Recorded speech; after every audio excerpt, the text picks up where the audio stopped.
நாடாளுமன்ற தேர்தல் பணிகள் தொடர்பாக அண்ணா அறிவாலயத்தில் திமுக தலைவரும் முதலமைச்சருமான மு.க.ஸ்டாலின் ஆலோசனை நடத்தியிருக்கிறார். அது பற்றிய மேலும் விவரங்களை செய்தியாளர் ரமேஷ் வழங்கிடலாம். வணக்கம் ரமேஷ், இந்த ஆலோசனை கூட்டத்தில் யார் யாரெல்லாம் பங்கேற்க இருக்கிறார்கள், என்னென்ன விவகாரங்கள் குறித்தெல்லாம் ஆலோசிக்கப்பட இருக்கிறது? வணக்கம். நாடாளுமன்ற தேர்தல் பணிகள் குறித்து திமுகவின் தலைமை அலுவலகமான அண்ணா அறிவாலயத்தில் திமுக தலைவரும் முதலமைச்சருமான திரு மு.க.ஸ்டாலின் ஆலோசனை மேற்கொண்டு வருகிறார். இந்த ஆலோசனையில் திமுக பொதுச் செயலாளர் துரைமுருகன், திமுக பொருளாளர் டி.ஆர். பாலு உள்ளிட்ட முக்கிய நிர்வாகிகள் பங்கேற்றிருக்கிறார்கள். 4 விஷயங்கள் தொடர்பாக முதலமைச்சர் ஆலோசனையில் ஈடுபட்டு வருவதாக சொல்லப்படுகிறது.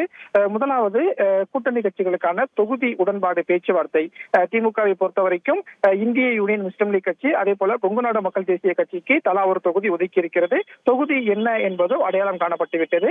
அடுத்த 2-3 நாட்களில் மற்ற கட்சிகளுக்கு எந்தெந்த தொகுதி என்று தொகுதிகளின் எண்ணிக்கையையும் தொகுதியையும் அடையாளம் காணும் பணி என்பது நடைபெற இருக்கிறது. எனவே இந்த கூட்டணி கட்சிக்கான தொகுதி உடன்பாடு பேச்சுவார்த்தை எப்படி சென்று கொண்டிருக்கிறது என்பது தொடர்பாக திமுகவின் பொதுச் செயலாளர் உள்ளிட்ட முக்கிய நிர்வாகிகளோடு ஆலோசனை நடத்தி வருகிறார். இரண்டாவது, தேர்தலுக்கான வார் ரூம். திமுகவை பொறுத்தவரைக்கும் தேர்தலுக்காக சட்ட ரீதியான நடவடிக்கை மேற்கொள்வதற்கும் கட்சி ரீதியான பணிகளை ஒருங்கிணைப்பதற்கும் அண்ணா அறிவாலயத்தில் நாடாளுமன்ற தேர்தலுக்கான வார் ரூம் தயாராக இருக்கிறது. அந்த வார் ரூம் பணிகளையும் முதலமைச்சர் ஆலோசனை செயல்பாடுகள் தொடர்பாகவும் ஆலோசித்து வருகிறார். அடுத்தபடியாக வேட்பாளர் தேர்வு. திமுகவை பொறுத்தவரைக்கும் வேட்பாளர் தேர்வுக்கான விருப்ப மனு வாங்கி வருகிறது.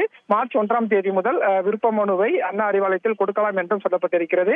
எனவே இன்னும் ஒரு வாரத்தில் நாடாளுமன்ற தேர்தலுக்கான தேதி அறிவிக்கப்பட இருப்பதால் தேதி அறிவித்ததற்கு பிறகு வேட்பாளர் தேர்வுக்கான நேர்காணல் நடத்துவதற்கு முடிவு செய்திருக்கிறது. எனவே இந்த வேட்பாளர் தேர்வுக்கான பணிகளையும் முதலமைச்சர் இப்போது ஆலோசனையில் நடத்தி வருவதாக சொல்லப்படுகிறது. 4வது, தேர்தல் பிரச்சாரம். திமுக சார்பில் தேர்தல் பிரச்சாரத்தை எப்போது தொடங்கலாம், தேர்தல் பிரச்சாரத்தில் நட்சத்திர பேச்சாளர்கள் யாரெல்லாம் பயன்படுத்தலாம் என்பது தொடர்பாக ஒரு ஆலோசனையையும் முதலமைச்சர் நடத்தி வருவதாக சொல்லப்படுகிறது.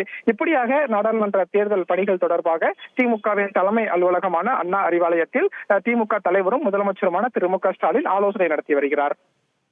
விவரங்களுக்கு நன்றி ரமேஷ்.